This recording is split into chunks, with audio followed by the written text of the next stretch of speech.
Welcome back to another Blacktastic episode of the People Before Politics show, Sunday Rundown, powered by Black Westchester Magazine. I'm your host, Damon K. Jones, joined by my brother, AJ Woodson, and bringing that fresh perspective, Larnaz Kinsey. Every Sunday, we pull back the curtain on the issues shaping our families, our cities, and our future, from health and safety to policy and power. It's because our mission is simple. Put the people first, not the politics. It's going to be Blacktastic. Are you ready to put your brand in front of the people who matter? Black Westchester Magazine is your platform.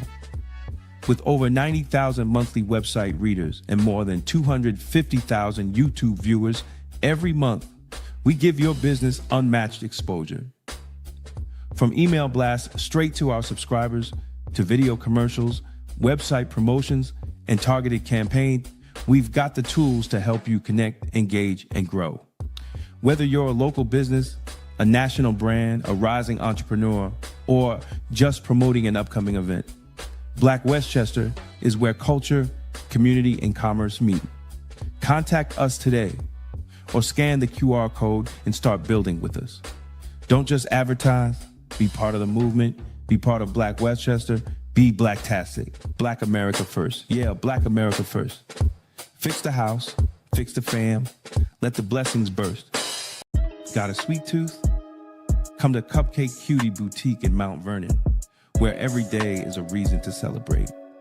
Fresh homemade cupcakes baked with love. Stop by 8 South 6th Avenue and taste the cuteness today.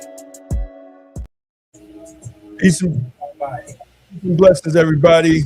What's happening? What is going on? What's up?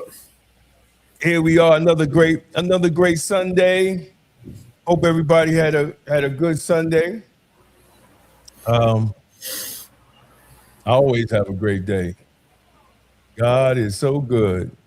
And I hope everybody watched whatever spiritual show that they decide to watch on Sunday and enjoy it, man. So what's up, AJ? What's going on? Nothing much, man. Yo, so this weekend, my family got together. Everybody flew into town to celebrate my family being in Westchester County for 150 years. On my mother's side. Yeah, on my mother's side.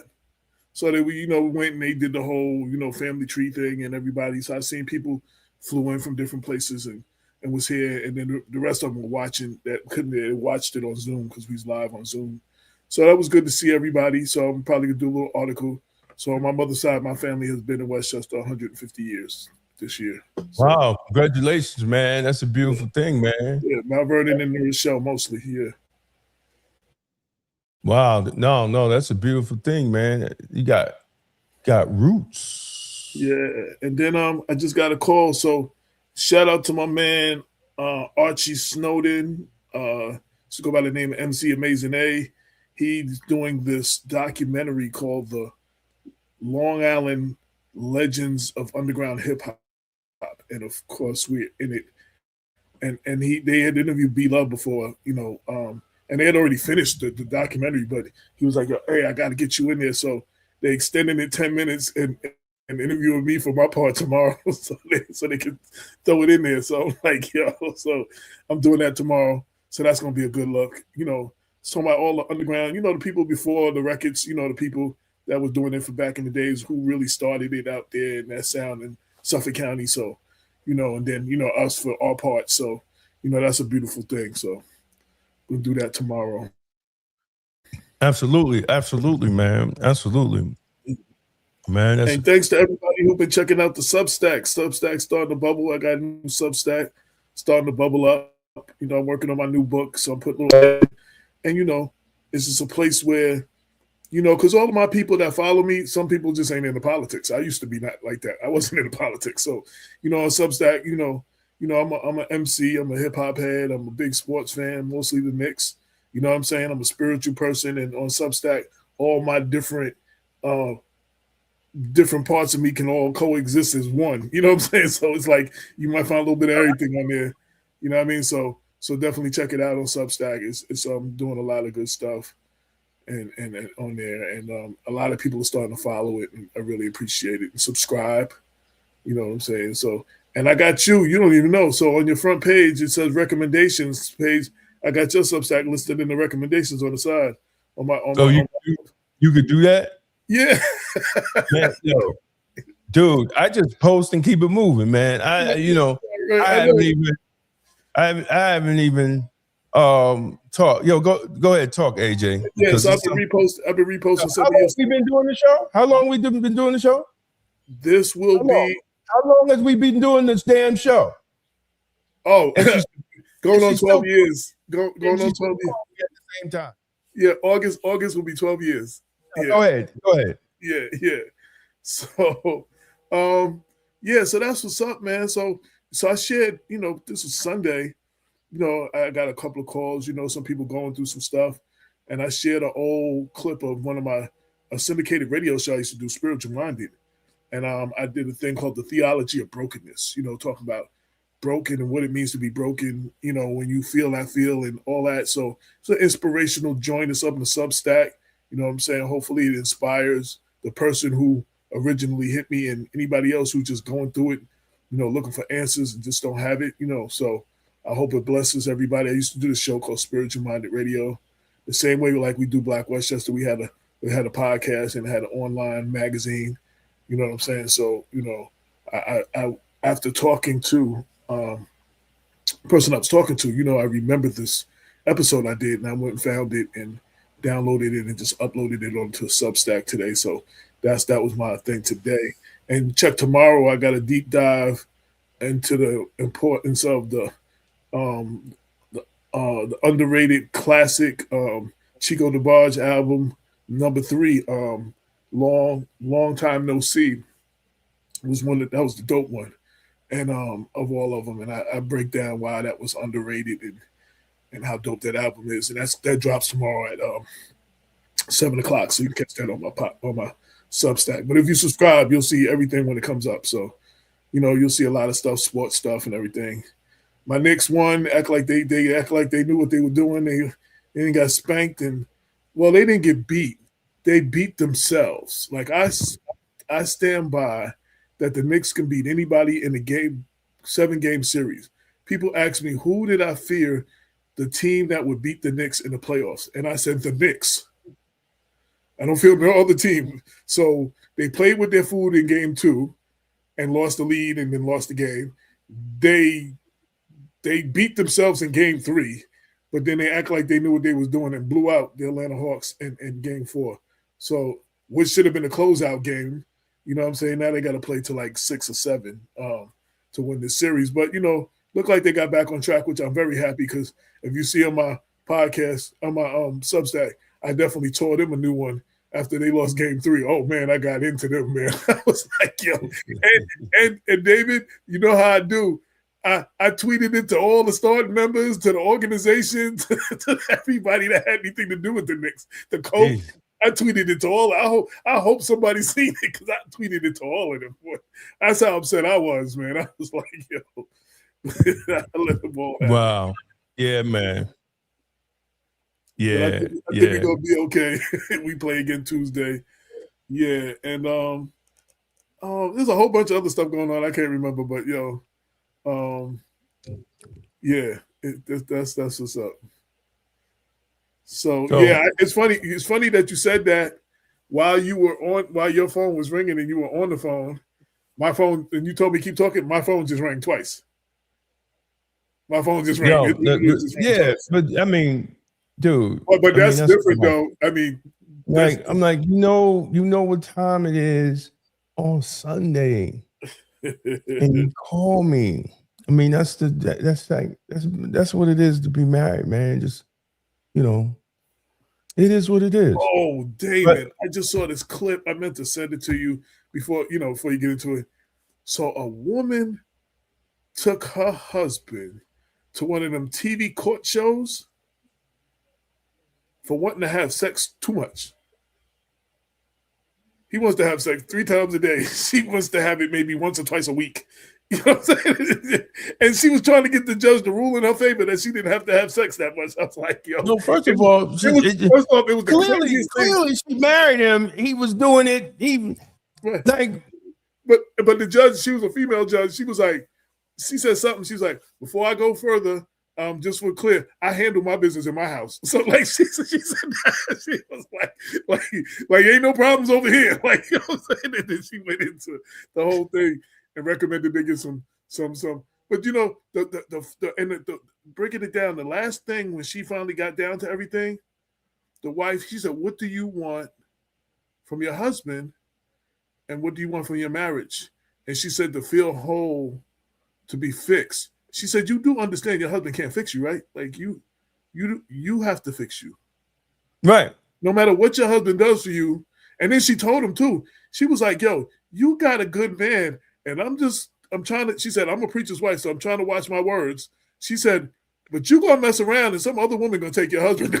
That's what she told him. She was like, And listen, man, you know, that's a whole conversation. And we only got 30 minutes until Tanya come on, Yolanda come on, and we're gonna have a discussion with her. But I want to get through these. The first thing, man, I did an article about deed theft. And that has been a problem in Black communities for a long time. And in Brooklyn, you know, I guess it just got out of hand when they were snatching people's homes left and right. And it was down a certain block, you know, and you know me, when I don't hear politicians addressing the issue, I get upset because deed theft affects Black generational wealth. And a lot of these families are Black families, they're older Black families, you know, and they're taking advantage of the system, but nobody's fixing the system so it won't happen. Now, you know, after the city council got arrested and, you know, the sheriff's department and all that, they come up with I guess a deed theft board or whatever Mayor Mandami is doing. But, you know, unless they are fixing the process, unless they come out with fixing the process, by the time they get to that, you know, people still might be losing their homes. And to the fact that it just now is on Tish James' radar. Now, allegedly, she was supposed to have some type of task force out of the AG's office. But these deed thefts are still happening. So it's in the process. Like there's no checks and balances in the process. And I tell everybody that's watching, y'all have to be very careful when you own homes. You know, especially if you have an older relative, or older uncle, grandfather, even your mother, grandma that own a home. I will always, you know, listen, I got that deed protection service. You understand? And you know, it's a little dollars a month, but it's going to keep me from, hopefully it's going to keep me from losing my home that's worth a couple of $100,000, a few $100,000, almost $1 million, right? And that's generational wealth. So I think, you know, this is a lesson, not for us. We have to protect ourselves, but we also got to get these elected officials to look at the process and make some checks and balances, you know, on these people, because they're taking advantage of a broken system. You know, go ahead, AJ. Two things. One, and I hate to sound like a cynic and all cynical. I don't see the politicians doing anything about it until it happened to them or their family members and they lose their houses. Then all of a sudden, all kinds of rules are going to, or laws are going to change. Secondly, I've been seeing, a while ago, maybe about a year or so ago, I started seeing that commercial. It mostly plays like late night about the service, about how they can get your like, and people were on the show talking about how they just got a letter in the mail. Like they didn't notice someone somehow got their deed and did whatever and then sold the house. Like, and it was just like, I didn't know this thing was possible. And it was like breaking down, like alerting people to the danger of that. And they've been doing that. And they've been having shows and stuff about for the last couple of years about that. And, I mean, it didn't happen to anybody I know or anything, but I've been seeing that. I've been seeing No, that. but that it is a thing. And it's like, and one of the places I seen was a commercial that was selling like a service like what you have, like to protect, like they protect you from all that, and they let you know, when somebody's trying to get your deed, and the guy who was a criminal before, who works with them now, talked about how easy it is to do that. He was like, "Yo, you just got to do this, and I can have your house, and I can sell your house." And he was like, "Yo," he was breaking it down. Right, and it's easy. It's so easy, these days.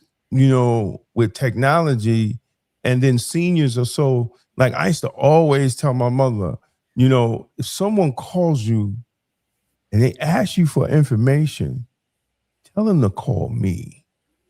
Do not give them information, or tell them that you will call them back and take down their number and give it to me, because they're so easy, to be manipulated over the phone, and they prey on older people. So we really have to be careful. And you know what? And Tish James, you could kiss my ass, because you just came out with this. You are the AG.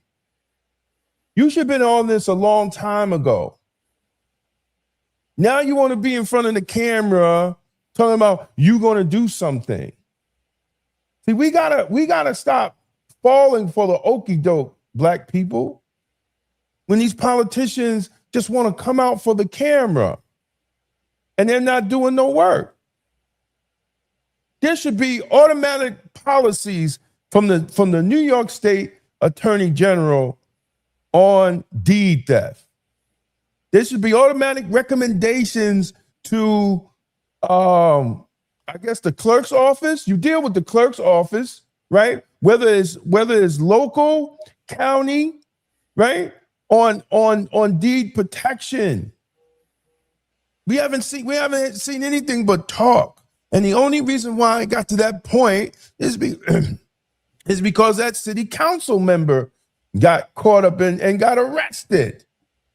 And that's even crazier. How are you arresting a city council? This is insane. And let's look at one of the culprits. Wait, and the city council, for you police officers, the city council who approves your raises and all that. Yeah, absolutely. Oh, wrong one. Here we go. Major deed theft case was unexpectedly postponed. News 12 Shakti Dennis was there. Tensions ran high inside the Brooklyn courthouse today. On one side, victims of deed theft. On the other, supporters of Sanford Solney, a disbarred lawyer who was convicted back in June for stealing 11 Brooklyn properties through a fraudulent real estate scheme targeting mostly minority homeowners in financial distress. His sentencing was supposed to happen today, but last night, some victims learned that it had been postponed. Lawyers say Solney hadn't met with probation because of the Jewish holidays. Still, some victims came to court anyway, only to find dozens of Solney's supporters there too. He told me that I should not come today. Why can't I show up today as a victim? Why didn't you call all of them and tell them not to show up? Inside the courtroom, the judge set a new sentencing date and allowed one victim who traveled from out of state to read an impact statement. He took away my property. He took away. Mr. Sony harmed me and left me with a short end of the stick. Solney's defense attorney says he respects the court's decision, but claims the victims are not telling the full story. This court found them guilty of making a false representation. Punishment will ensue for that.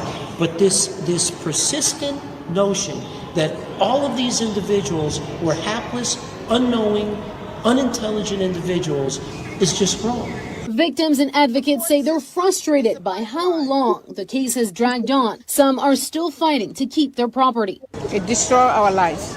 They took more than 13 years away from us. The new sentencing date is now set to November 12th, and on that day, more victims are expected to address Solnit directly and tell him how this whole situation has impacted them. So he's not going to be sentenced to November, first off. So, and how you don't let the victims speak, because that's what you do at those sentencing things. They hear from the victims. How do you tell certain victims they can't speak? I'm just seeing this for the first time, so I'm reacting to what I just saw. So this dude, and then the lawyer had the nerve. The lawyer first said was like, oh, well, like these were all unintelligent people. Yo, intelligent people can get caught out there. You don't have to be a hapless, unintelligible person to get caught up in something like this. Intelligent people get caught out like this too. He was shamming them. He was completely shamming them. You know, I've seen that. I've seen that done to the Bright Hope Lodge, where the developer ended up owning the whole property. And Mary Ramey, God bless her dad, God bless the dad, she was a real estate agent, and she told them, do not take the key. And they did. And they went from owning to renting. Wow. Right there. Right there on Manhattan Avenue and Terrytown Road, right on that corner by the church, there's a building. The whole lot used to be the Bright Hope Lodge. They revented, they did it over. They put 2 stores in the bottom, right? So they can make money, and they end up losing the whole building to the developer. Is that one of the lodges we used to drop papers off to? No, right? Yes. Yeah. Okay. I'm trying to picture in Greenburgh. Yes, Greenburgh, okay. right next to Union Baptist Church. Right. Okay. On that corner, there's a building, and then in the back. Let me tell you, but it happens because people don't pay attention, and they get you, and you don't get the correct lawyers. You know, but this has been. But they've been preying on Black people for the longest. This is not new. They just got out of control in Brooklyn. And people started speaking up. You know, but they tried to get everybody on the block, something. They tried to get a whole block. Yeah, they were going down the whole block. Yo, that's insane. Yo, dude, that's insane. That's insane. Facts, and it came to light.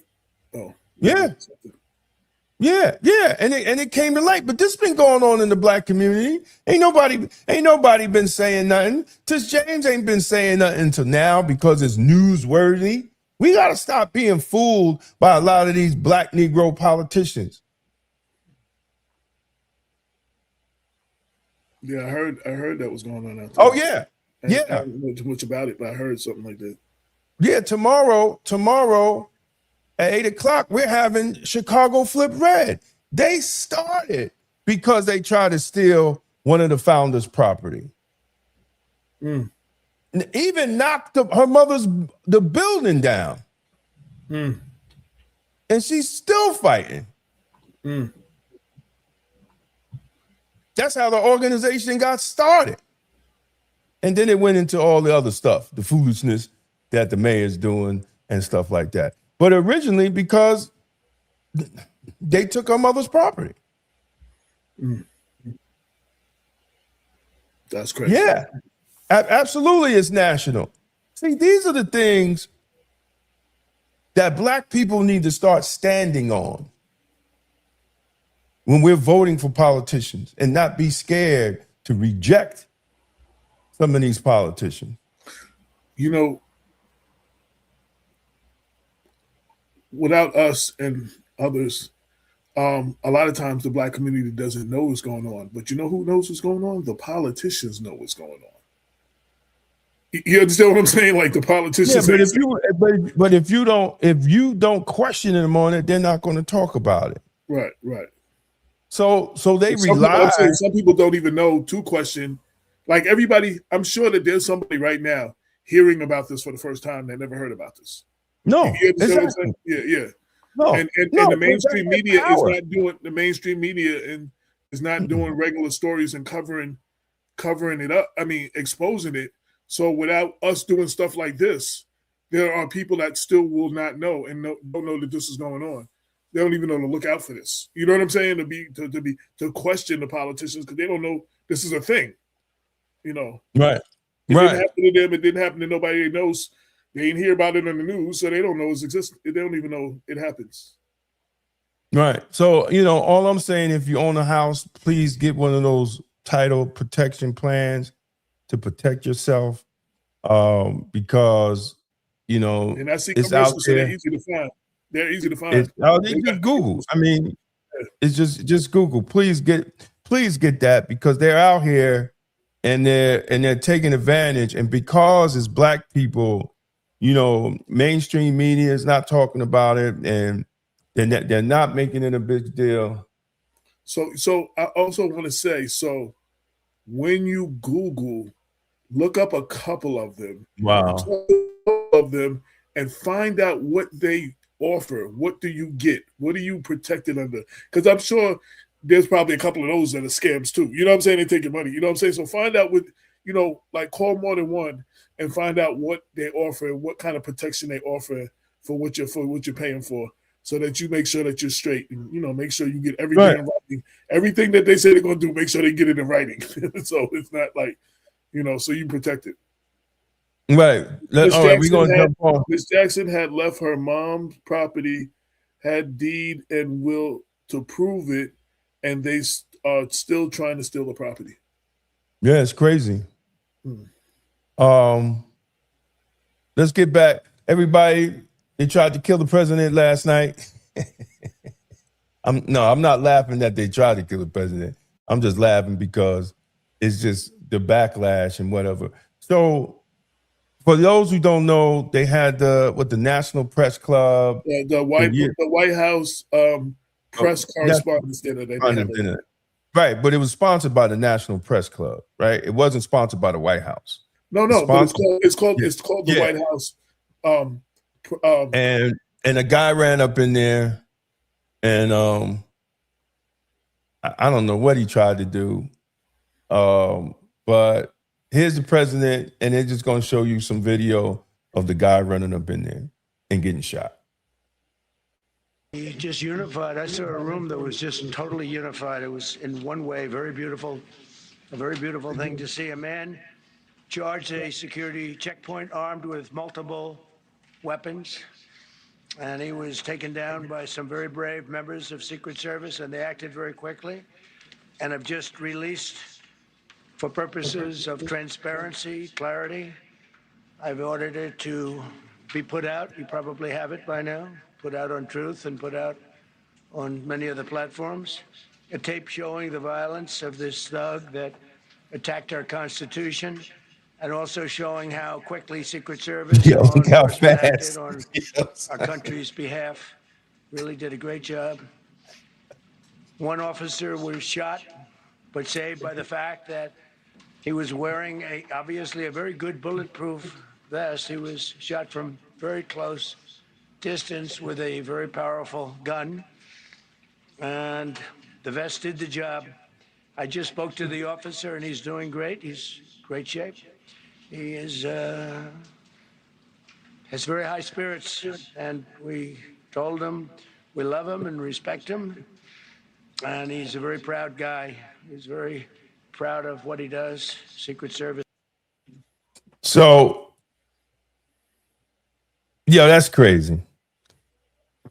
That is insane. So you text me.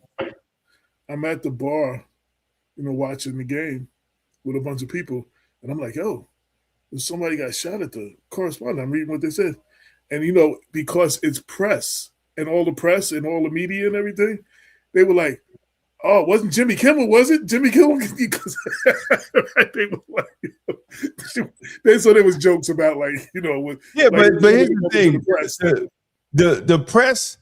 I've watched, some of the reporters, and they acting like the attack, like it was a planned attack on them. No, well, the dude got shot. He got apprehended. I really don't think he was coming for you, because if he was, he could get you at your house.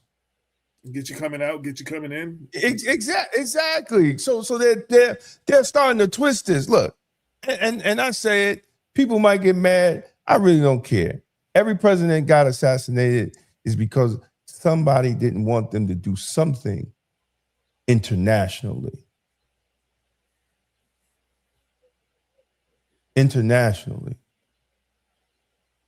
Unless, Lincoln was a whole different story. He got attacked. He got shot most likely for freeing those black folk. Yeah, the whole Civil War, all that. Right. So, but international. And JFK got killed over, trying to stop the war and some other stuff he was trying to. It was international. He was trying to shut stuff down. And he was he was going, listen, JFK, RFK, right. Whether people like it or not, right, was because they were speaking out against the influence of money from the supporters of Israel. Let's make it plain.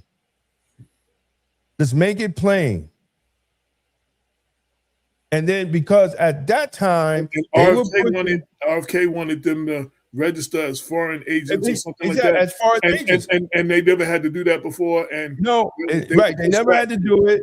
They killed them, and then they made AIPAC.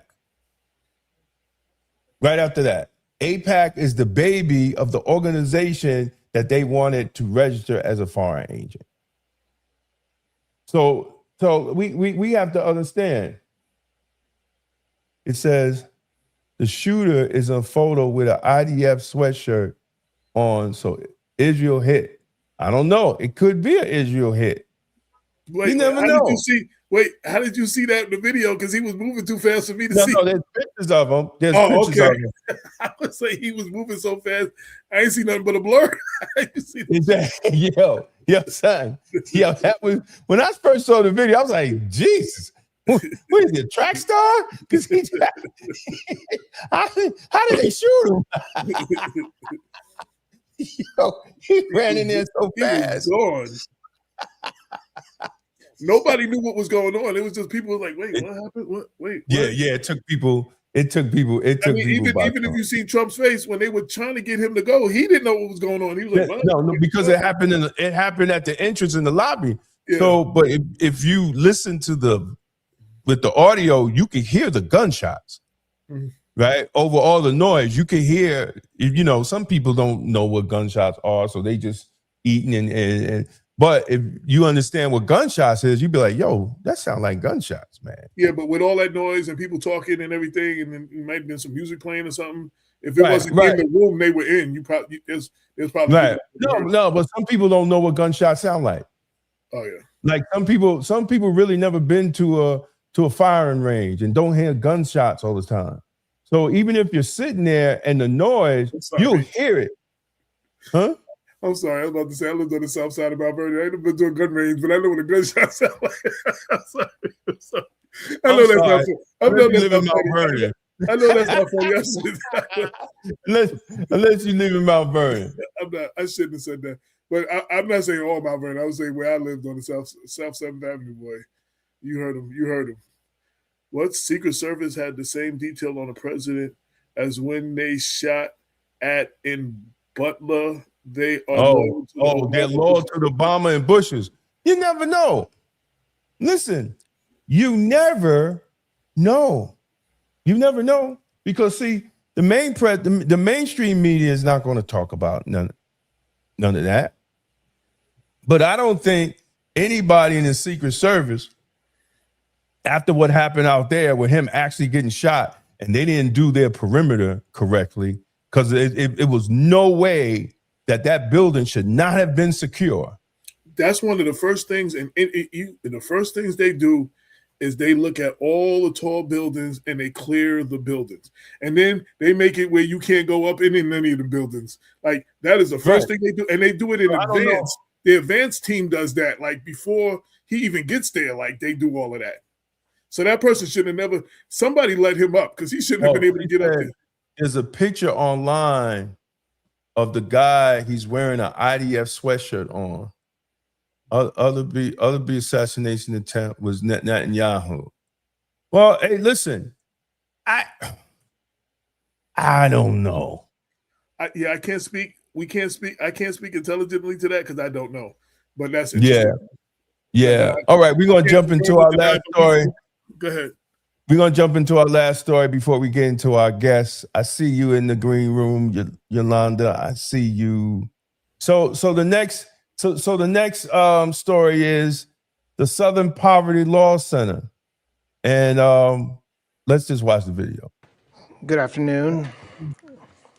Today, a few minutes ago, in the Middle District of Alabama, a grand jury returned an 11-count indictment charging the Southern Poverty Law Center with 6 counts of wire fraud, 4 counts of bank fraud, and 1 count of conspiracy to commit money laundering. According to the charges in the indictment, the SPLC is a nonprofit entity that purports to fight white supremacy and racial hatred by reporting on extremist groups and conducting research to inform law enforcement groups with the goal of dismantling these groups. As the indictment describes, the SPLC was not dismantling these groups. It was instead manufacturing the extremism it purports to oppose by paying sources to stoke racial hatred.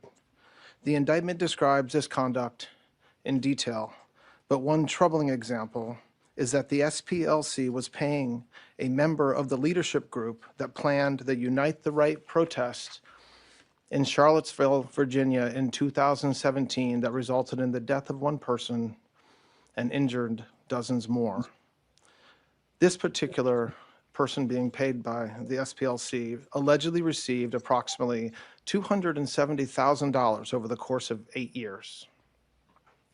In total, according to the indictment, between 2014 and 2023, SPLC paid at least $3 million to 8 individuals at least. These individuals were affiliated with the Ku Klux Klan, United Klans of America, National Socialist Movement, Aryan Nations affiliated Sadistic Souls Motorcycle Club, the Nationalist Socialist Party of America, Nazis, and the American Front.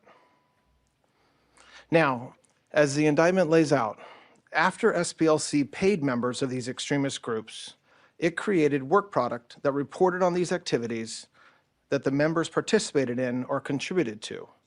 And to that end, it was doing the exact opposite of what it's told its donors it was doing. Not dismantling extremism, but funding it. To carry out this scheme, SPLC created bank accounts in the name of at least 5 completely fictitious organizations that had no bona fide employees or legitimate business purpose.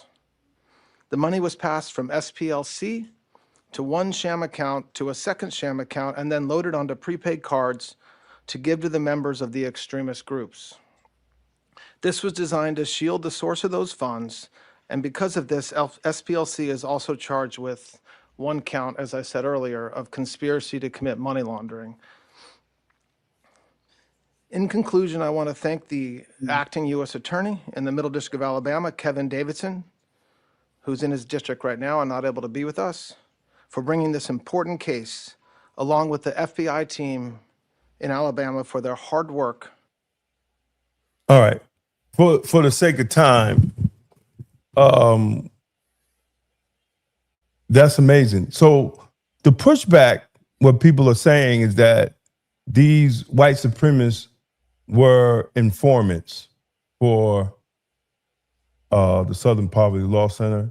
And my response to that, you do not make shell companies to transfer money, to move money around, to put money on debit cards for informants. So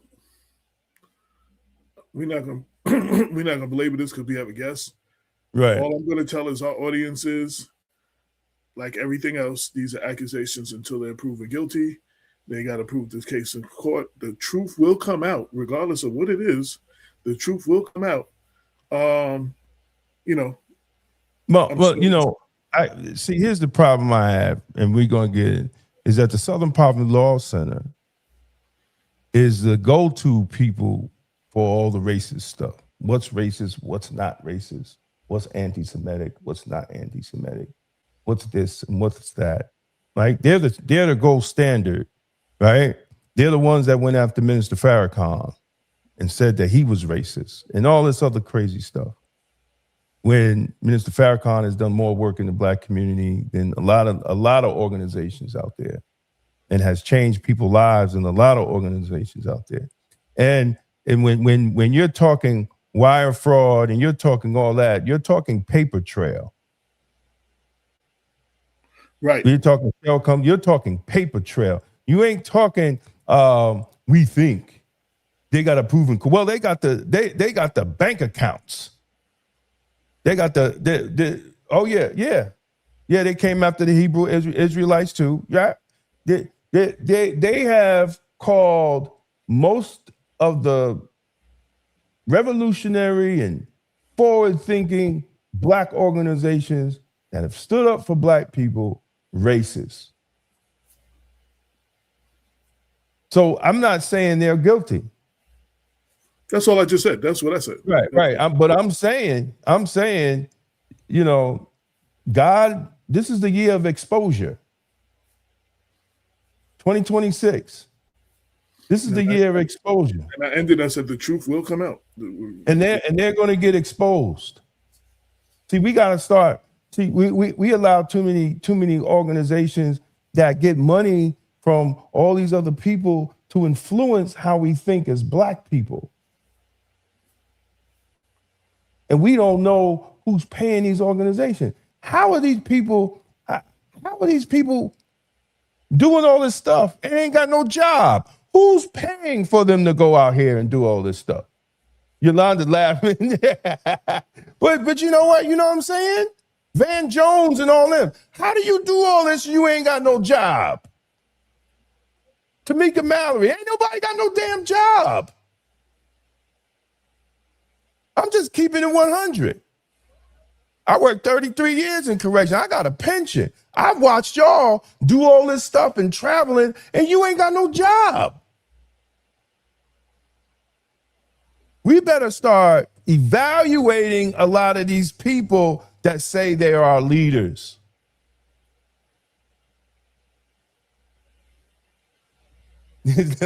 Like Tommy from Martin.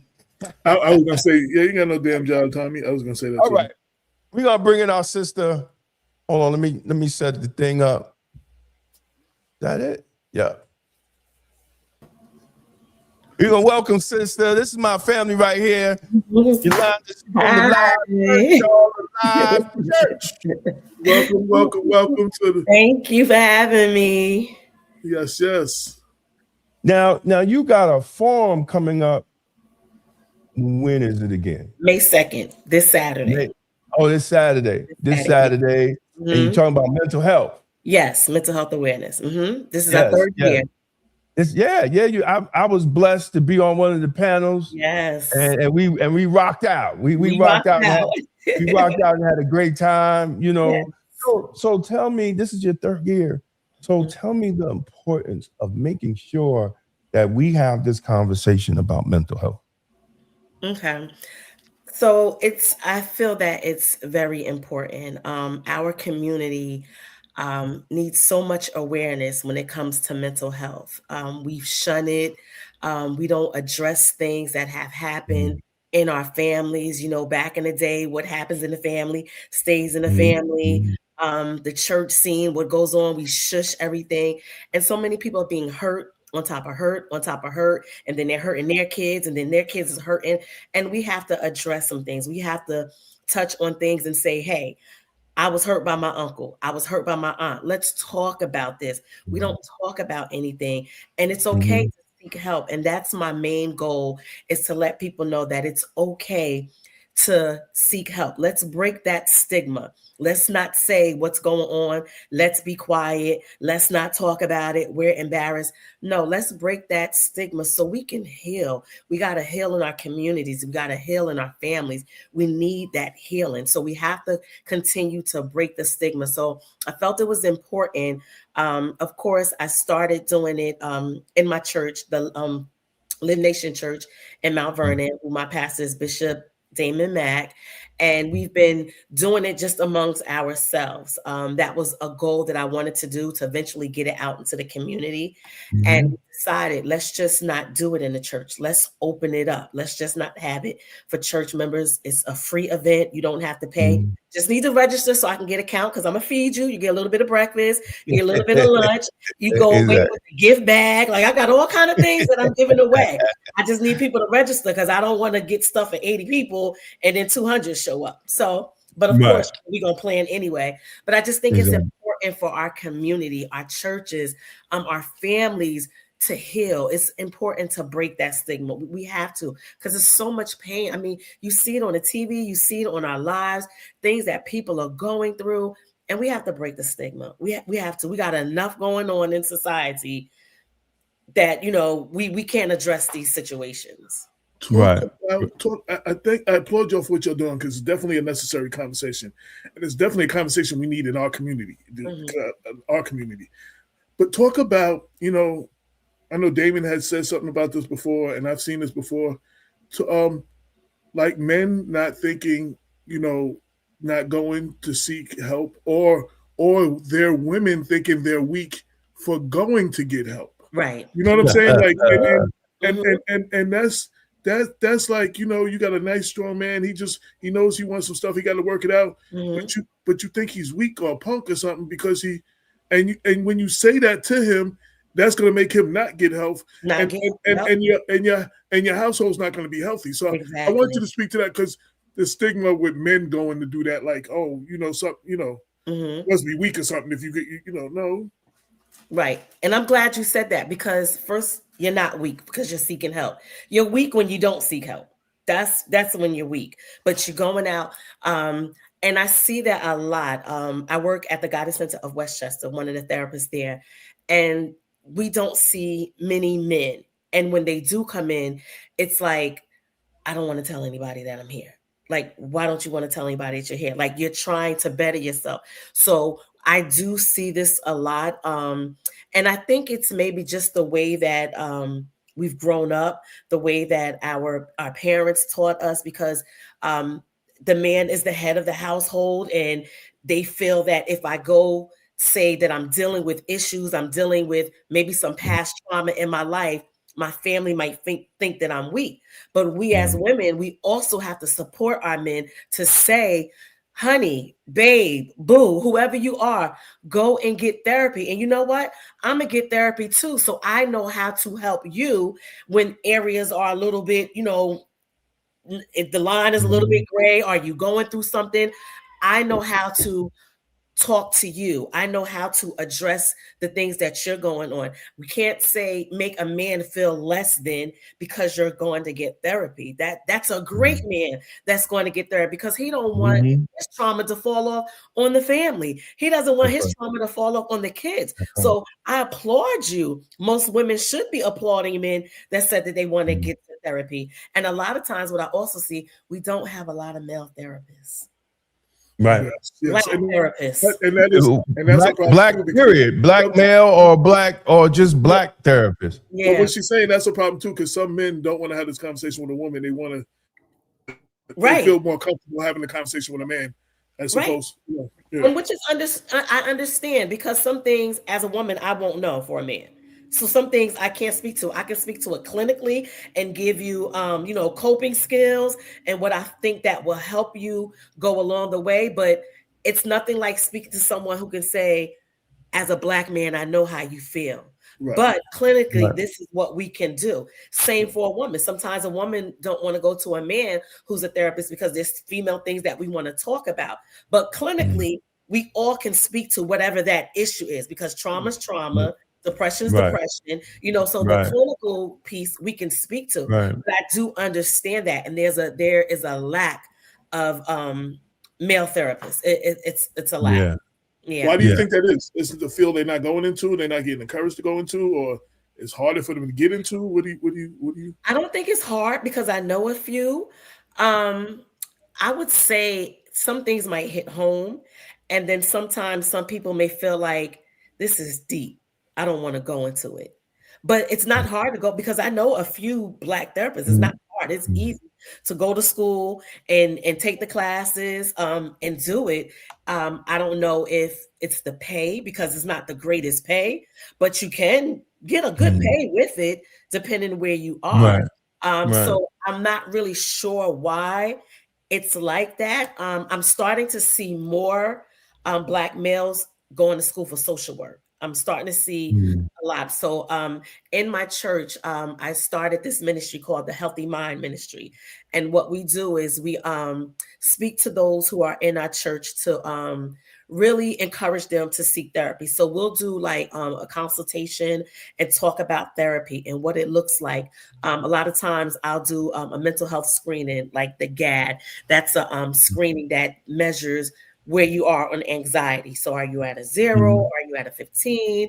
Then we have the PHQ-9, which does the depression screening to see where you are. And I'll give them that piece of paper and I'll walk with them the steps to find a therapist for them. So we'll look for a therapist. We'll go on all the sites to find a therapist that meets their needs and see if that works for them. And I'll give them that information to give to the therapist. If there's no connect and they're not working with them, then we go back to the drawing board and we try to find you another therapist. So with the Healthy Minds, we have some actually have a young man in the church who's going to school to become a social worker. He jumped on the team. So we're really there to just support, because we can't really do therapy for them because we're in the same church and it's like a breach of confidentiality and all of that. But we can work with you, help you find a therapist. If you're having a crisis, there's someone there to talk to you and say, okay, what do we need to do? How can we help you? How can we assist you? What kind of help do you need? And we're going to go the step with you all the way. Like, we're not just going to say, here's some numbers, call them in. That's it. Like, we're going all the way with you. I see that it trickles down. So if you have unhealthy adults, male or fathers or mothers, you can't be healthy and whole for your children. And when we have, we talked about, I did a series of articles on the mental health of our children, someone, or with all the violence that was going on in the schools and the shootings and the stabbings and all that. And people were saying, they got PTSD. And I was like, no, like a soldier coming home from war. I said, no, it's a difference. The soldier comes home for war. They live in the war zone. The students walk in the school is the war zone. They never leave the war zone. So it's like, you know what I'm saying? And then when these things happen and you don't provide, and this goes to our preachers, teachers, and politicians, when you don't provide a place for them to unpack, and then the next thing happens, and you haven't provided a thing for them to unpack, and then the next thing happens, then you got them big brawls like the two cheerleading teams, a whole bunch of them, 40, 50 of them fighting in the street, because these things bubbled over and over and over, and none of these things got, and everybody, I'm sorry, I pass the blame everywhere. I talk to people in the Board of Ed, I talk to people in the school district, I talk to coaches and teachers. They all knew this was an issue months and months before that. That part. You understand what I'm saying? And so we got to do better. And I put this, I'm not criticizing you, but I'm just putting this out to our preachers, our teachers, and our politicians and our leaders. We need, but we need you to be healthy too. Right. Listen, if none of us are healthy, how am I going to help somebody else? Exactly. You can't. And then when you say something, it might trigger me or something. How can I help you if I can't help myself? The saddest thing was, I just want to say that the last thing I want to say about the kids, the saddest thing with the young lady the girl that got stabbed, and one got killed and one got stabbed. The mother of the girl who got stabbed that lived, Her daughter was 16 or 17. She was brought back to the trauma of her cousin being stabbed in high school. Yeah. You know what I'm saying? So at that time, she still hadn't really fully processed and unpacked that. Yeah. That this triggered that because she spoke at a school board meeting. I got it on video, and you can feel the pain still all these years later. And you know, these things, the generational trauma. So I think what you're doing is important. You know, and you know, I always say our youth because sometimes we got to start somewhere. You know, it's probably easier to get to them before they become adults and stuff. You know, but we got to get to the adults too. So I applaud what you're doing because it's definitely necessary work. Definitely God's work. It's definitely God's work. And I'm glad you said that because one of the speakers that's going to be on the forum, she's talking about the inner child, the hurt that we have for the inner child and how it plays out in our adulthood. And it's important because so many things happen in our childhood. Going back to what I said before, we say, oh, be quiet. Don't worry about it. Don't say anything. Don't let the family know. And it builds up and it builds up and it builds up. And then you're wondering why somebody's beating on another individual or a child because when they was a child, they were beating on, you know? So it's important. It's those, it just builds up and builds up and we have to address it. We have to talk about it and we can't judge people. Let them know that it's a free space. Right. Go ahead and vent. Tell us how you're feeling, you know, and let it be a safe space. And that's the main thing, being a safe space for them so they're able, you know, to vent. I had another conversation with a sister recently, and she was dealing with this guy. He was married. Now he's not married, and then he's with her. But he had a bunch of issues, and he never dealt with those issues. So he went from his wife's bed to her bed, and he brought all those issues with her. And I was trying to explain that to her, like, you don't have a healthy man. You understand what I'm saying? He didn't get a chance to heal from that situation. They were together for years, and they hadn't healed. He didn't heal, and he's bringing all that to you. All that, and you're looking for you're looking for somebody to wife you. You know what I'm saying? And it's not one like. And he's not even thinking. He's not even there. Right. Yeah. So you know, I just had a conversation with somebody recently like that, and you know, Yolanda, I want to layers. I want to hook you up with my wife because she's in the youth bureau of Mount Vernon, and you know, just the stories I listen to, and I'm like, you know what, like the parents need help, the children need help, you know, and they don't have no programs like that, you know.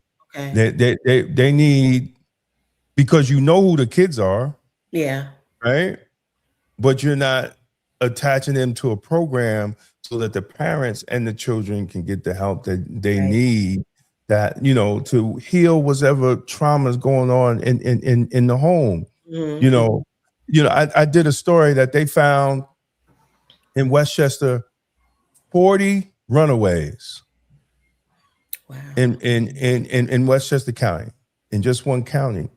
And a lot of times the report was saying that they weren't like running away. They were just at somebody else's house because they didn't want to be home. And they were staying out there for weeks. You know, so that shows that there's something going on, that we're not having the right conversations around our children, you know. And you know, you're so right. I have a 17-year-old son, and he has like 4 friends that he's really close with, and they all come over to my house. That's how I started my lemonade business. They come over to my house, right? And the things that they ask me, like, I'm like, you don't talk to your mom, you don't talk to your dad about this. And it's just about simple stuff about a girl. How do you treat a female? How does a female like to be treated? And I'm sitting here and I'm like, oh my gosh, but I have to say something to them because I don't want them going out treating a female the wrong way. You know, Exactly. how would you want somebody to treat your mom? Right. How, you know, and I'm like, you always want to treat a female respect. And they just continue. He's on the phone with them. They're like, Mom, they want to have a session. I'm like, oh my goodness. But they need that, you know, and like you said, a lot of kids don't have that. So they're not at home. Some parents are sitting there yelling at them, do this, you look good. there's a reason why they're acting like this. Exactly. Doing this because just to be doing it, there is a reason, and we got to find the root cause of why. And what are the parents doing at home to make them feel like this? Exactly. We did a mentoring program a while back in Mount Vernon at one of the elementary schools, and one of the kids was just tired and agitated and all this. So we got him in the program, and Cecil Parker. Yeah. And we found out that he was taking care of his 2 younger siblings all night, right? So by the time he got to school, depleted. So I talked to the principal. I said, dude, you got to talk to his mother. He can't. He's failing because he's taking care of, and he didn't want to tell nobody why he was so tired. He couldn't keep up with the class.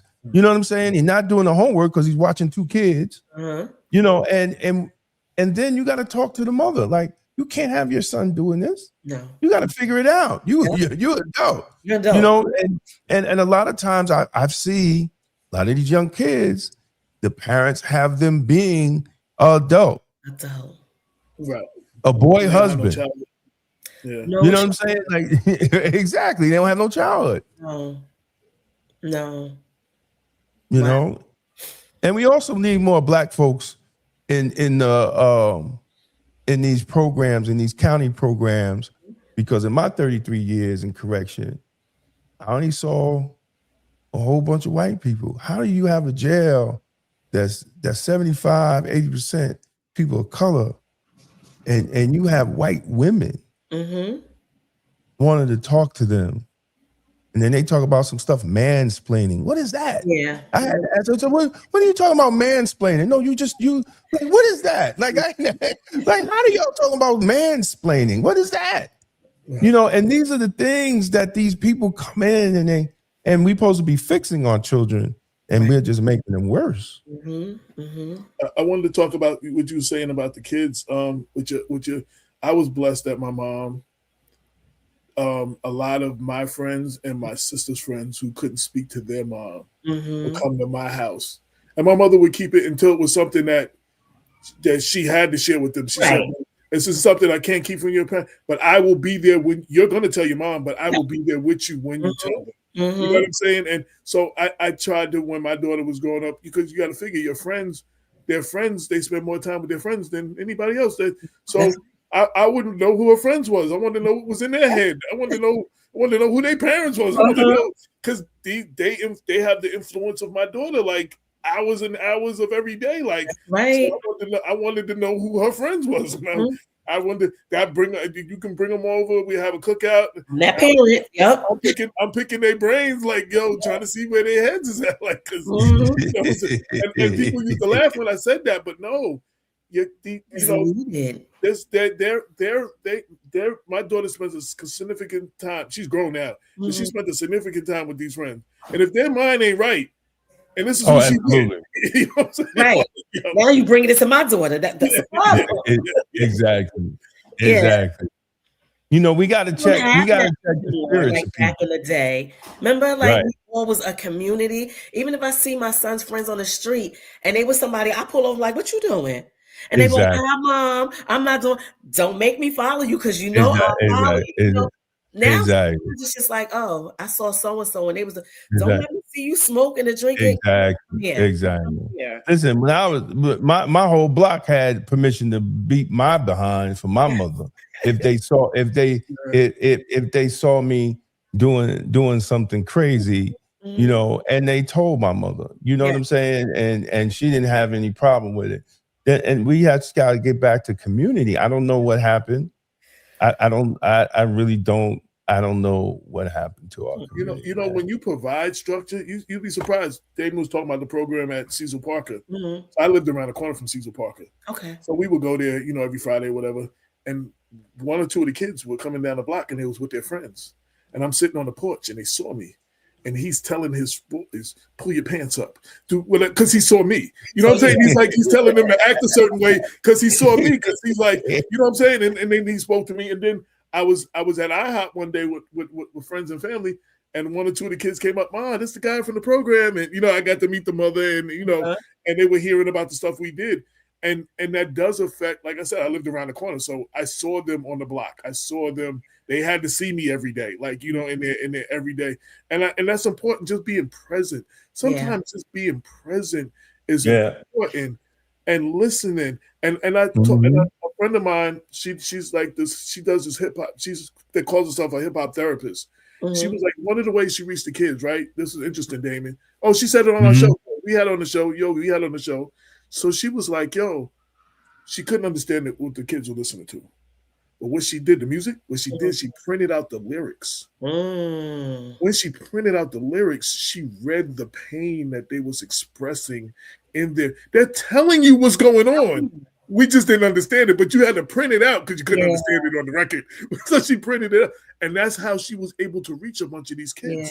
Like that's crazy. I was like, yo, that's very powerful. I was like, we need to do that. We need to print out the lyrics. Because they're telling you what's wrong. They're telling you why they feel the way they feel. They're telling you what they're seeing. And we're not hearing it. We just we can't hear it. Or we don't want to hear it. Or we don't want to hear it. Right. So I want to applaud you for what you're doing. Thank you. Also want to say I'm the vice president of the Mount Vernon NAACP. Okay. I want you to get my number from Damon, and I want to see if we can set something up where you come talk to at one of our meetings and come address the branch. You know what I'm saying, and the importance of mental health, how we can get involved, and how we can be more involved, because we need our organizations to get involved. And sometimes it's just being present, and sometimes it's just listening. Absolutely. You know what I'm saying? So whatever I can help from that aspect as well, that's my other hat I wear. So Damon, please give her my number, and absolutely. Let's follow up. That's good to know, because actually next year for the mental health symposium, I just want to do straight youth. Yes. 3 years with adults. I want to do straight youth. I want them to come in. I want them to talk.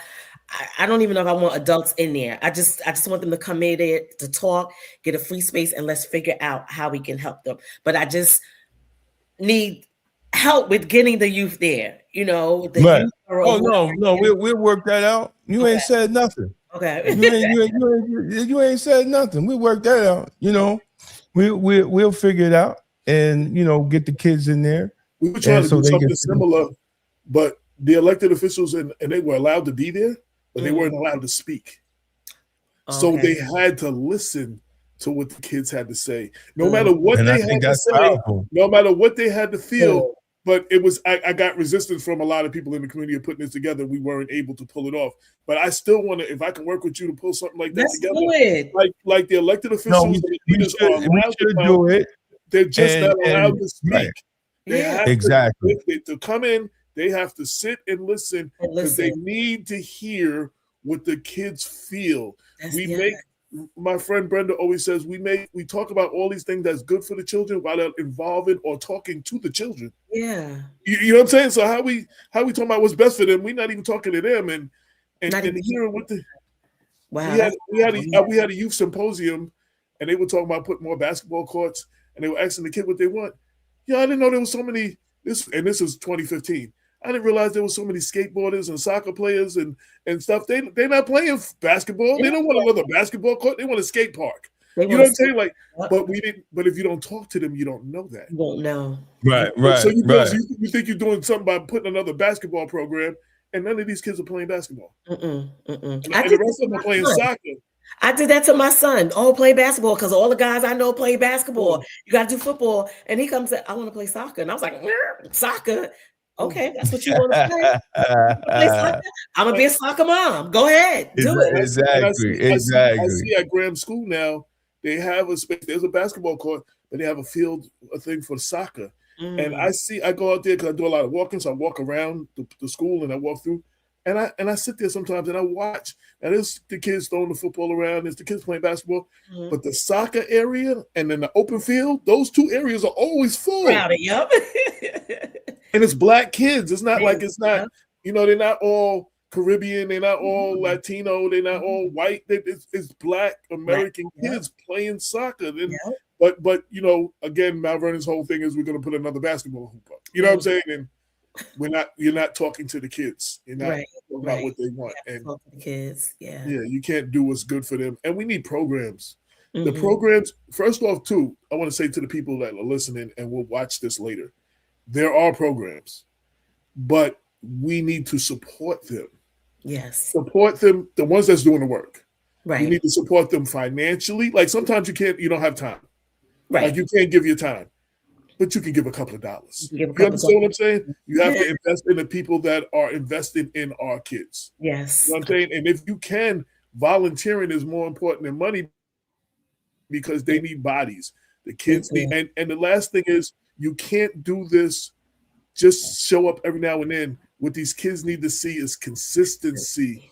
What happens to them, we have these forums and stuff, and we have people show up for a month or so, and then the kids see then they don't see them no more. Mm-hmm. So the next time we have it, they be like, they ain't relying on y'all because it's crazy because we can never count on you. So we got to be consistent and we got to show up and we got to get involved. Yes. And sometimes we don't have to recreate something else. We got to support the organizations and the programs that are doing things now. So yeah, absolutely. So they can do more. So I applaud you in any way that I can help you, from my hat with Black Westchester and my hat with the NAACP. Reach out.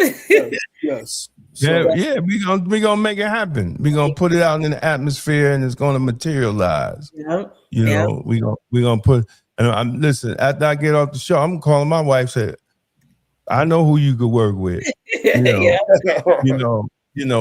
Because I gave her a program for the young men, but politics play a game, and I'm like, well, hey, that's on y'all. You know what I'm saying? I know God blessed me to do. Right. And y'all don't want to utilize it, then it is what it is. I can't, I'm not gonna cry no tear. Right. But see how God work. Mm-hmm. We're gonna give them you. We're gonna give them you. We're gonna give you a different Jones. Hey, wait a minute. A different Jones. so give them a different Jones. So listen. So for people who are watching this, and a lot of people watch after the replay gang, they watch it on the replay. So, how can people get involved in what can they get in touch with you to find out more about what you're doing? Is there social media or contact information? Share all. I want to give that so people can. I have my Facebook page. It's under Yoland Jones. You can reach me that way. I'm at the Live Church, 237 South 6th Avenue. All you gotta do is ask for Yolanda, and they're gonna point you right to me. I'm around. I work at the Guidance Center. Right. You ask for Yoland Jones, the Guidance Center. I'm there. Now, where's the Guidance Center at again? On Washington Street, 256 Washington Street. Okay. Burgundy factory building looking. Yes. Okay. Yes. So and when in your program Saturday, talk about that. Tell everybody what time and everything. So and how to register and when they need to register by, all that stuff. So it's the Mental Health Symposium, Breaking the Stigma, Knowing Your Purpose. And that's this Saturday, May 2nd, and it starts at 11 a.m.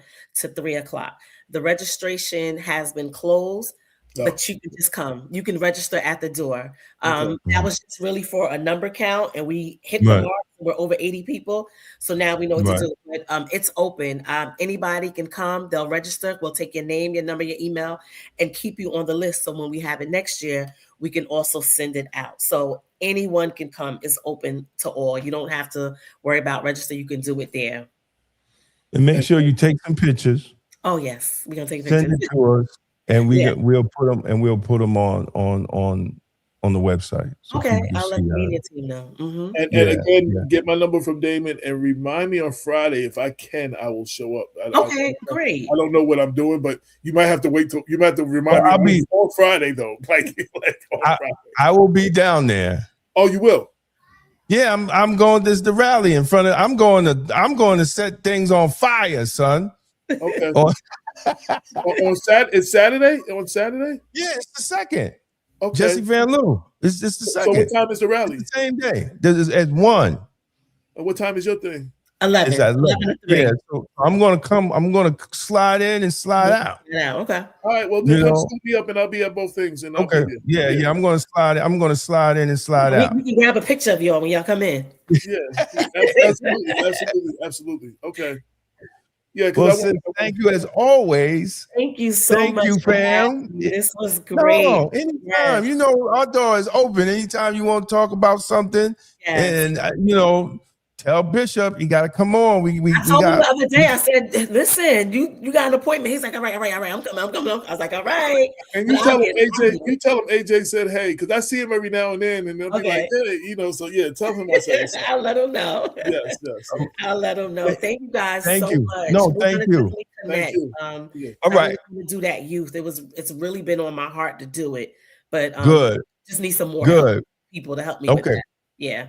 All right. Whatever you want to do. I'm down. I'm retired, man. I ain't got no job. All the time, right? Other than to work for the people. That's it. You know, that's my job now. So let's make it happen. Whatever his wife and running errands for his wife. Not a lot. Happy home. No. Not a lot. I stay up in Middletown. I stay up in Middletown. They be like, you coming down? Nah. You know what I'm saying? When she moved me up here, that was the worst thing she did. Because I don't be trying to drive down to Mount Vernon or Westchester County, anything. I'd be like, nah, I'm good. I ain't gonna feel like doing that drive, man. Nope. Stay right here. I'm good. Right in the house. I'm a house man. I just stay in the house. Sit outside on my porch. You know what I'm saying? Just sit outside my porch. Be like, It'd be so quiet. My God, it's so quiet up here. Oh my God. I come down to Mount Vernon, be bang, bang, bang, like, oh no. I be getting in the car, be like, yo, I'm out. Pew. AJ, you know, I be in and out of Mount Vernon, man. Because I just can't even do the noise no more. Yeah, he be calling me. Yeah, I just left Mount Vernon. Oh, you were here?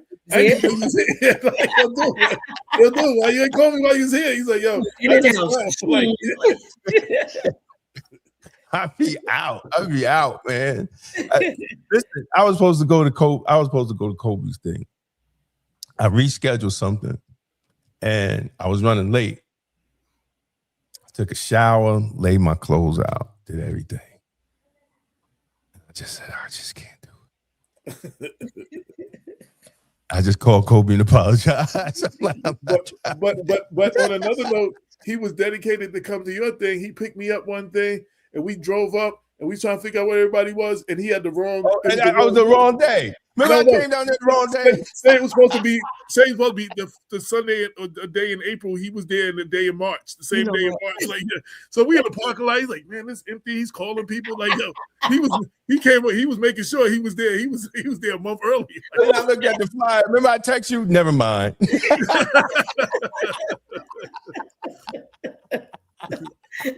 Never mind. I'm in the wrong month. I remember. Oh my God! I was in the car with him sitting across the street. Empty. I was like, damn, what's going on? Am I early? What's going on? Wrong month. I was ready. He gave me another month to prepare. He was ready. Another month to prepare. Now we're on his mind because he came down a month early. I was on his mind. Oh man. Well, thanks, sis. Yes, thank you. You know, as always, give everybody the love. Give everybody the love, and we'll see you on the second. Okay, see you on the second. And Damon, give him my contact, and you on top of stick. Yes, keep me informed because I am here. I just always can't be there, but I am in Mount Vernon. Okay, all right. Yep, we'll definitely connect. All right. Good night. Thank you. Take care. Yeah, that we need to. So for everybody tuning in, and you didn't know, this is Black Westchester Presents the People Before Politics radio show. We're on every Sunday, 6 to 8, simulcasting live on Facebook, LinkedIn, YouTube, X, and sometimes wherever else we can, and on blackwestchester.com sometimes. And we're trying to get more into going back to what we started doing, these community spotlights. The show is called People Before Politics, and sometimes politics just overruns things. So we try to get back to the people. So we do more segments like this, and this is our latest segment. Community spotlight on Sister really doing some good work, and y'all need to go show up and see. It's not so good to say, yo, we don't have programs It's not good to just sit there and complain, well, we don't have nobody for the kids. We don't have nobody dealing with mental health.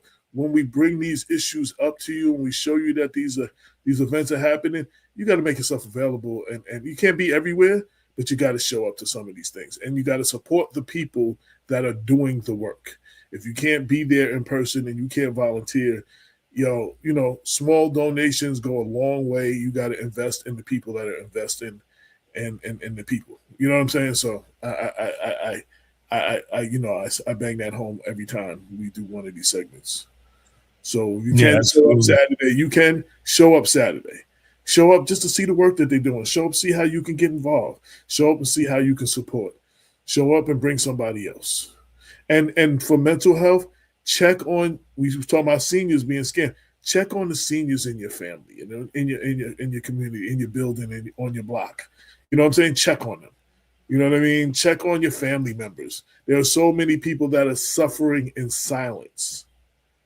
Nobody's asked them how they're doing. You know what I'm saying? They're not gonna walk around and tell you, oh, I'm going through this, I'm going through that. Like, there's so many people suffering in silence that the people in their family and the people on their block and the people around them don't even know.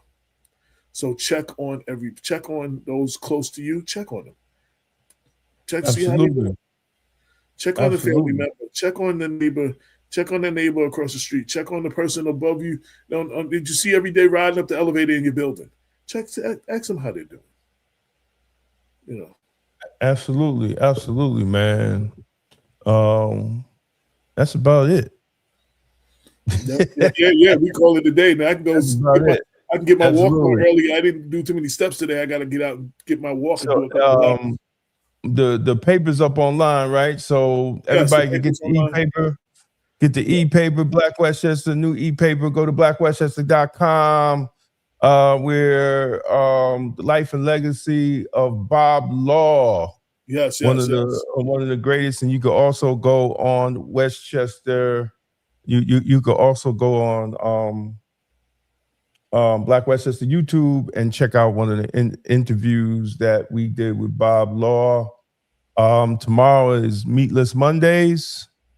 Check me out. 11 a.m. We're talking about the Daniel diet. How the prophet Daniel stayed strong. What? I don't understand what is going on with this thing here.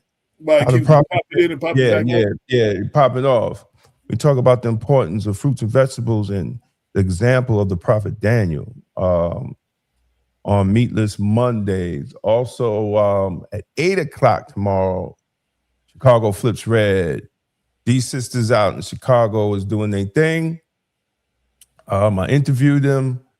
They're really changing the political landscape in Chicago. It's about interests. One of the sisters is planning on running for mayor in Chicago. So listen, and we can't judge anybody. Like, we live in New York. Politics in New York is not the same as politics in Chicago. Well, even though we would like to, right, or anywhere else, or unless it's California. But, these sisters made it plain on why they flipping to red, and the fact that, it doesn't take away their blackness. It's a political party line. It's a way to make change.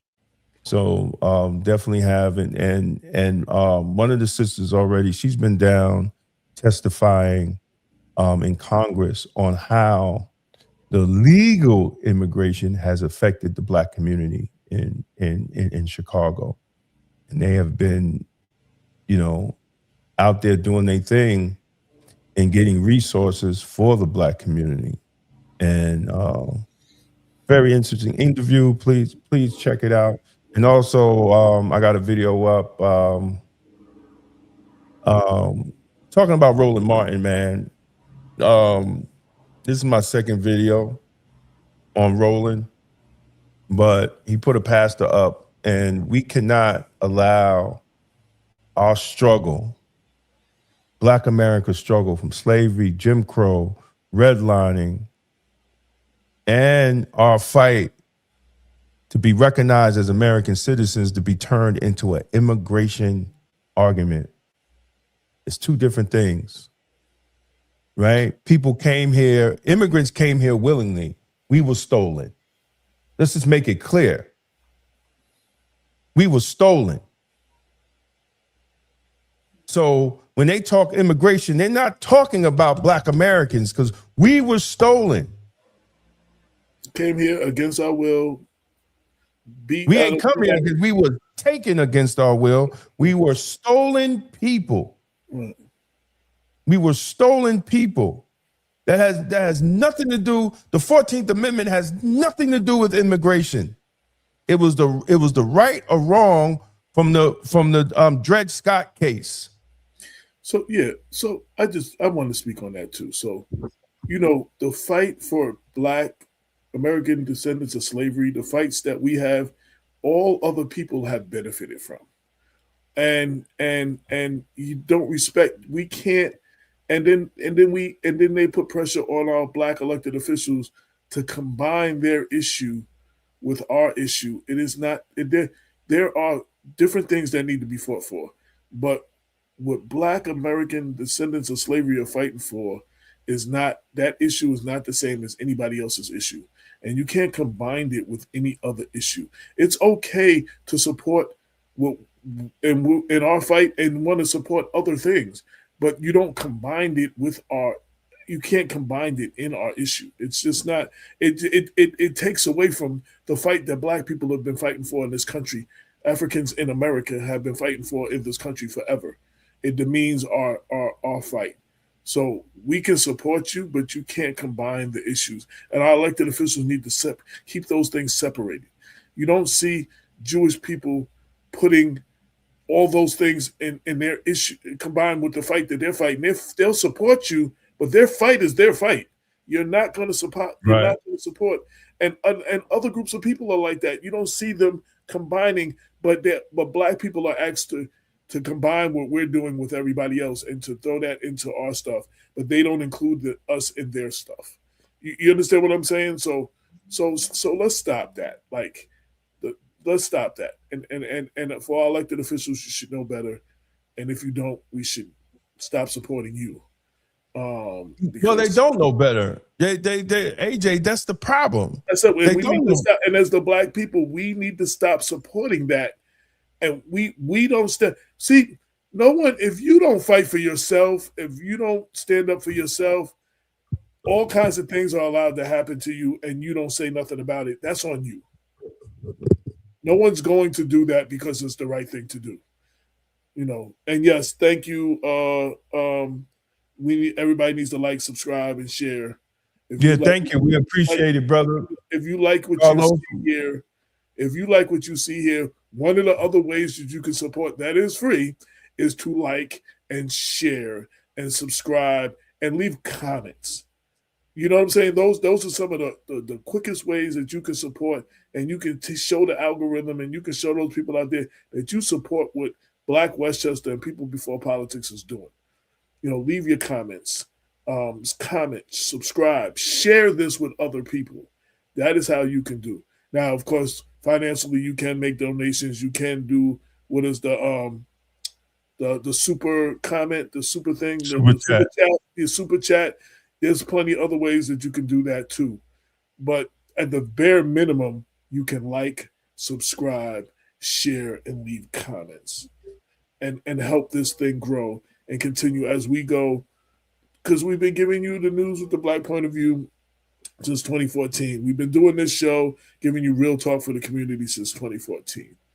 We want to thank everybody who's rocked with us all along and who continues to rock with us.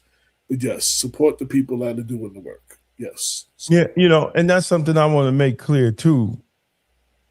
Like we are actually a newspaper, right? So that means we got to live up to certain standards and obligations. We're not one of these influencers or these social media hosts that can run off at the mouth without actually backing up what they say. And this is part of the problem in this day of social media, because you got a lot of people who have a lot of following and they're giving out bad information to Black people. And it creates a bunch of confusion. When we're talking about freedom, justice, equality, better schools, right? Safer communities, better families. Some of these people are really making up stuff that is really not good for us. Some people are getting paid. Some people are getting paid. Well, absolutely. Because put out to carry the water for someone else and put out bad information and water down what we're doing. And discredit us that are actually speaking up and doing the work. Exactly. Well, a lot of people are getting paid politically, to keep Black people in a certain in a certain condition. But anybody that says that we shouldn't demand anything for our vote and make excuses for it, Roland Martin and a lot of other elite Negroes, you should be ashamed of yourself. You should really be ashamed of yourself, because no other ethnic community does what you're telling Black people to do. Just vote because you don't like Trump. To me, that's not a good reason. I want to address outcomes. What is voting for this certain politician has done for education, has done for public safety? So I want to clarify that too a little bit. So we have to get to a point where we're voting for something and stop voting against something. We've even seen that in local politics. We voted against Maureen Walker and ended up with Deborah Reynolds. We voted against Ernie Davis and ended up with Richard Thomas. We got to stop voting against. We're voting against something and not voting for something. And that's a problem. And we're not making people earn our votes. We're giving our votes away. This is something we've talked about for so long, and I'm going to talk about it again. We give away our vote. We don't make any person earn our vote. We give it to them because we like the great, nice sound bites and clever things that come out of their mouth, but they have not shown you work. We have to make people earn our votes. And after they got in because of our votes, we need to hold them accountable. That is also part of the job. Politics is a participatory sport, not a spectator sport. You have to be involved. The whole we the people thing.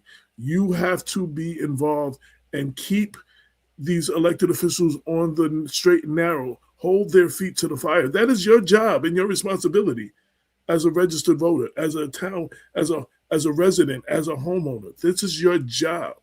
And for people to talk down to the people that do this, and we let them get away with that, that's our fault. The conditions of our cities, there's been a lot. Take the city of Mount Vernon. Since Black Westchester has been in office, let's see, Ernie Davis, Richard Thomas, Andre, Clinton, Sean. There's been 5 mayors. There have been at least 25 to 30 people in city council. There have been 3 controllers.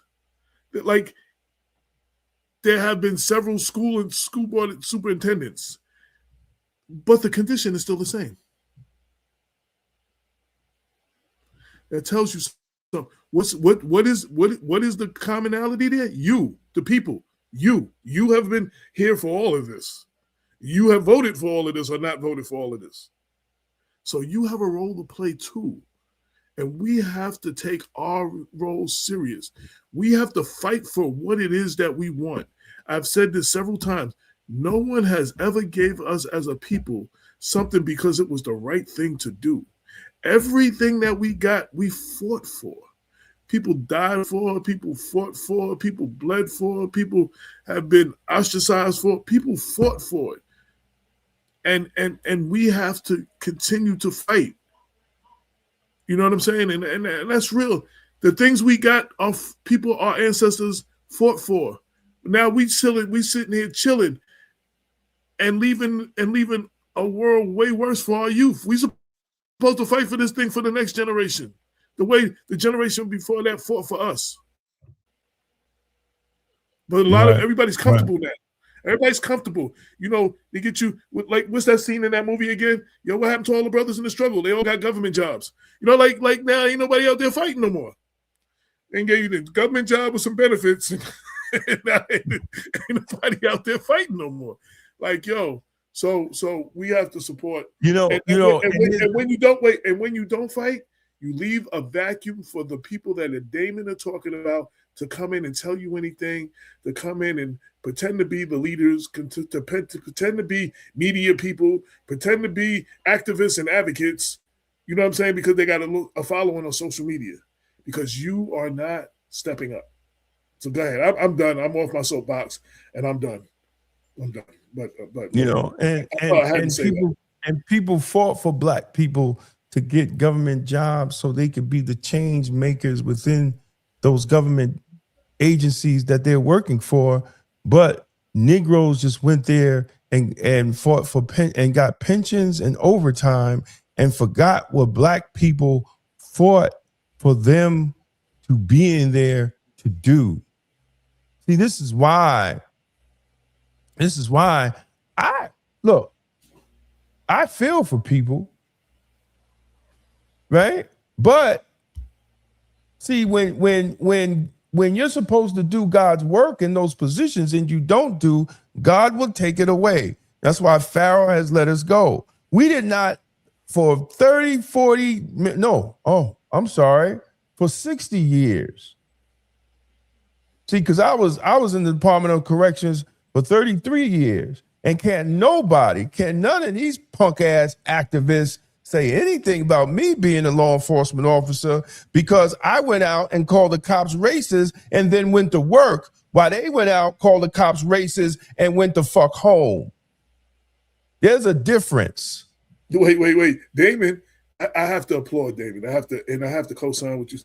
Damon is one of the few that wasn't a retired law enforcement officer calling racism in law enforcement and speaking up on things in this county with his boss, the then county legislator George Latimer was in the audience, and he spoke. It was like, and my boss is right there, like, and spoke on the things that needed to be said.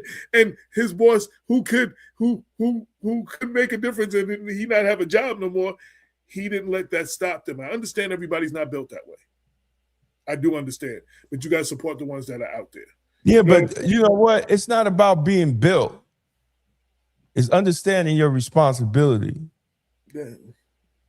Right? It's not about, you know, there's some that's going to stand out, but you don't get scared yourself. You don't get scared yourself and walk away from the one that's standing out. Right. Because you're too busy worried about the favors that you're going to get from those white people. Dude, I lived it. I seen these Negroes that are scared. I seen them. I lived that. I lived Black folks. I lived Black people on my job. Talk bad about me because I stand up for Black people, because it make it harder for them to have the relationships with the white officers. I lived that. And I still stood tall. When Black officers didn't even want to vote for me for union president. Wait, but when something happened to the white officer, who they come to for support? Damon stood with that white officer who was wrong and brought me out there so I could take pictures and do the story on Black Westchester. But those are the same ones that tell you not to stand with Damon, though. You know what I'm saying? Exactly. And that's what them Negroes do. See, I really don't care. I don't work there no more. But listen, Everybody wanted it light. They didn't want to stand up as black officers. They just wanted to work overtime and get good posts and make some money so they could dress like drug dealers and buy big gold chains and all that other nigger shit. Instead of establish themselves in the department. And that's a lot of black law enforcement officers. They don't understand the struggle for them to even have that job. The sacrifices of people before them for them to have that job. Hell, you had Eric Adams come on this show, say most of them motherfuckers wouldn't have a job if it wasn't for me.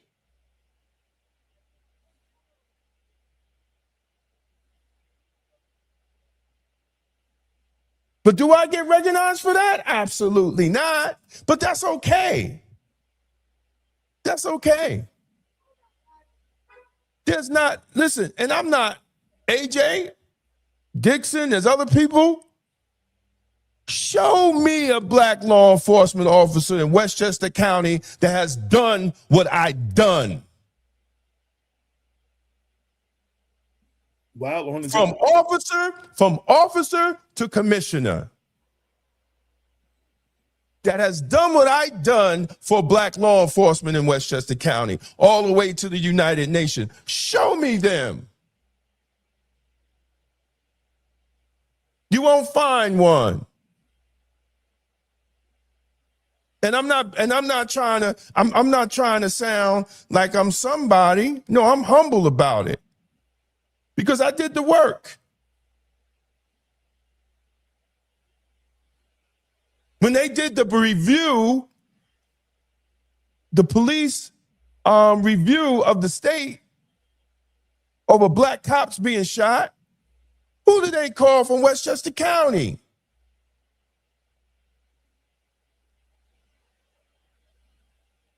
Who testified?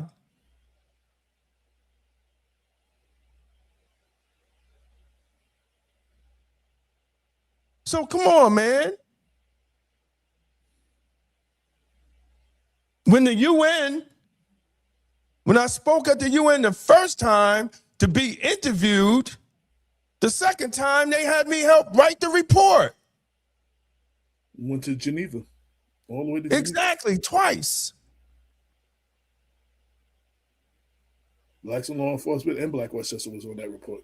Exactly. So here we are. Here we are today.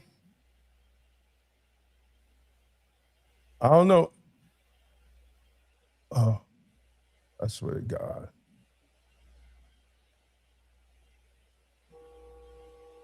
Oop. I don't know. Like you start listen. If you start cursing, you get banned. Don't be disrespectful. Don't be disrespectful in the chat. You'll be gone. You'll be gone.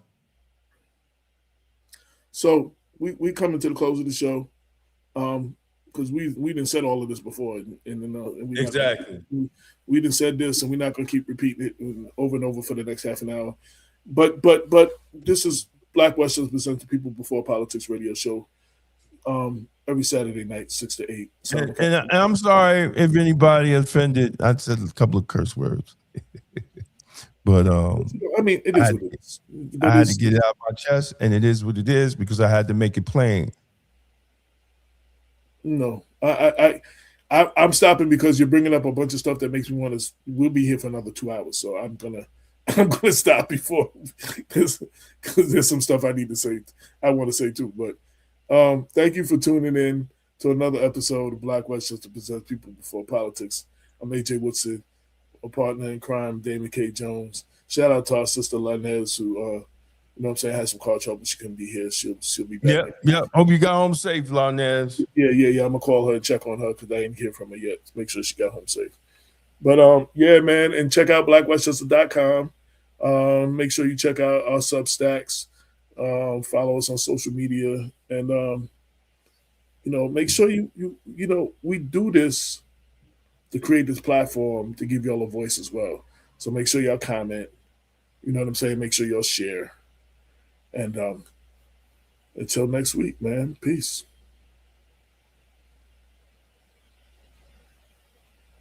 Oh man, what did I do? Hold on a second. Yo, I'm trying to find something. Oh, here we go. Are you ready to put your brand in front of the people who matter? Black Westchester Magazine is your platform. With over 90,000 monthly website readers and more than 250,000 YouTube viewers every month, we give your business unmatched exposure. From email blasts straight to our subscribers, to video commercials, website promotions, and targeted campaigns, we've got the tools to help you connect, engage, and grow. Whether you're a local business, a national brand, a rising entrepreneur, or just promoting an upcoming event, Black Westchester is where culture, community, and commerce meet. Contact us today or scan the QR code and start building with us.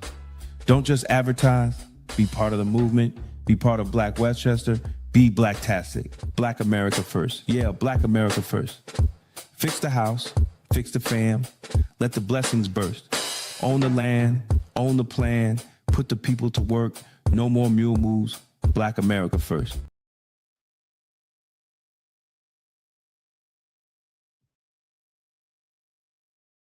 Thank you for watching another Blacktastic episode of the People Before Politics show. Sunday Rundown, powered by Black Westchester Magazine.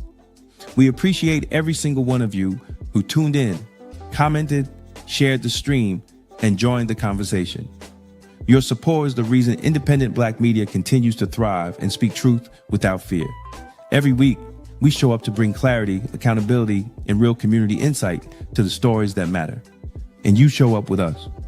Whether you're watching on YouTube, Facebook, LinkedIn, or X, we want you to know that your voice, your engagement, and your presence make this platform stronger. Thank you for rocking with Damon K. Jones, AJ Woodson, and Larnez Kinsey as we break down the issues that many outlets ignore. And thank you for supporting a space where Black thought, Black leadership, and Black truth-telling still matter.